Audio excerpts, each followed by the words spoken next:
Hello my friends, today I would like to show you how to cook very famous Uzbek pilaf.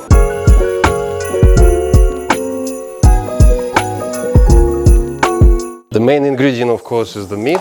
We are going to use chuck roast and short ribs. We need 1 kilo of rice. This is special rice, it's a long grain and they call it lazar. I tried to find it in English, but I can't. So if you go any Uzbek store, which is located in Brooklyn, for example, or maybe others, they call it lazar. Then we need 1.2 kilo of carrot. So usually in Uzbekistan they use yellow carrot, but unfortunately, in US we don't have yellow carrots, so we are going to use whatever is available. But if you can find yellow carrot, it's actually even better because the texture is better than orange one and the taste is better. We need 1 onion. For better taste, we're going to put 2 head of garlic. Then we need vegetable oil. This is 200 milligram. Then we have 100 milligram of zagir oil, and then we have a special ingredient. This is actually fat, but we are going to heat it and dissolve the oil from this is actually going to be really good taste. And usually in Uzbekistan they always use that fat. Then we need they call it nut, but here in US this is chickpeas, and you can find it in any store like Walmart, Kroger, or whatever you have available next to you. Then for the seasoning we are going to put, this is barbaris. We call this barbaris in Russian. I don't know exactly what it called in English. Then we have cumin. This is also, I actually visited Uzbekistan this year and I brought Iranian cumin, which is very flavorful and very, it smells very good. So we're gonna use this one. Then of course we need a little bit black pepper and the salt. First off, we need to heat up the kazan. So set the heat to high medium and let it heat up for 5-10 minutes. Oil is the main ingredient to make pilaf tasty and cook it correctly. As you can see, I used lamb fat. In my opinion, pilaf tastes better if it's prepared with lamb fat. However, if you don't want to use it, you can use more vegetable oil. 500 milligrams of oil should be enough for 1 kilogram of rice. I cut the fat into ½ an inch size and let it melt for 5-10 minutes. When the fat melted, I took out everything that had not melted. Then I added poplar cooking oil and heated up for another 5-10 minutes. After that, I added vegetable oil and let it heat up for 5 minutes until a bit of smoke appeared. Then I added half onion to absorb the oil's unpleasant taste and odors. When I see brown spots on the onion, I take it out. Now is the time to cook meat. Be careful and do not drop everything at one time. Place meat piece by piece into the oil. First, I place it large pieces and let them fry a little. Then I place it small parts. Be careful, oil is very hot. I fried the meat until I started seeing a brown crust around it.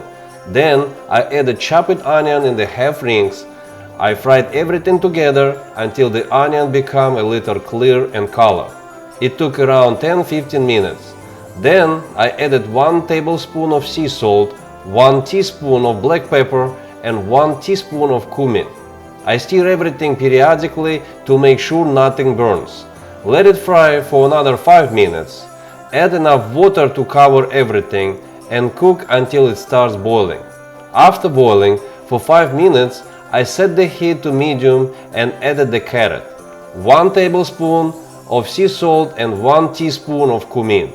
Then I covered everything and let it cook it for 10-15 minutes. In the meantime, I started preparing rice. First, I washed the rice thoroughly with cold water.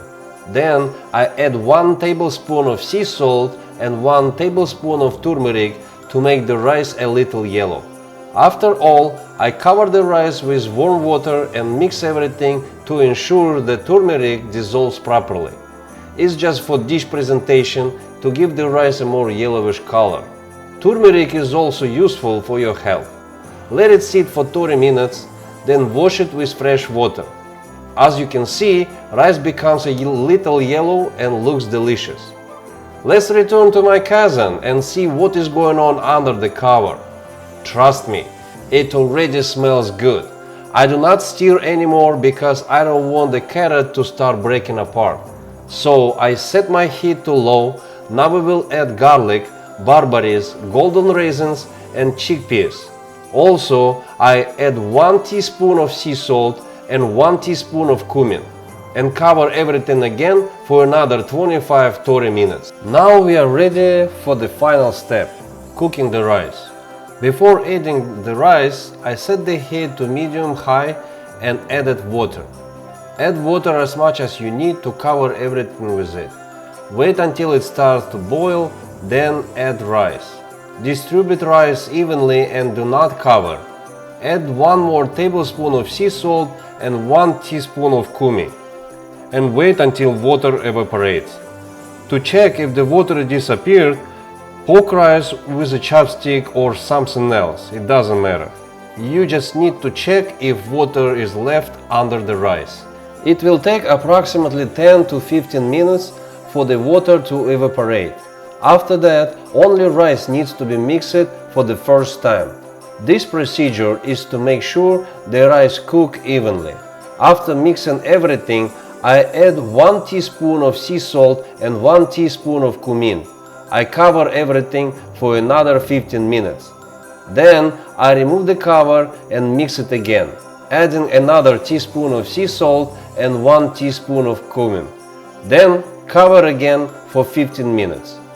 After this step, set the heat to low. While pilaf is getting ready, you can make a side dish. Salad usually goes with the pilaf in Uzbekistan. It's called achichuk, made from tomato, cucumber, onion, salt and pepper. Chop it and mix it together. Our pilaf is ready. Remove cover, mix rice again and take everything from kazan to a large mixing bowl. Now you need to shred the meat and serve pilaf. And time to taste pilaf. Okay, my friends, let's try.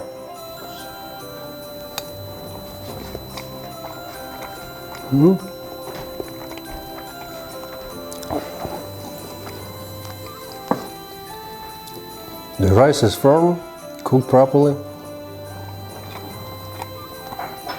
Meat is good.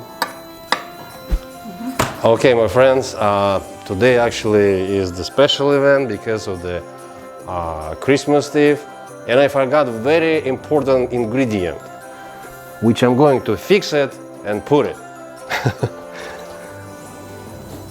So, this is for celebration of Christmas, and of course I wish everyone Merry Christmas and Happy Holidays. Please subscribe, press like or dislike, and let's go!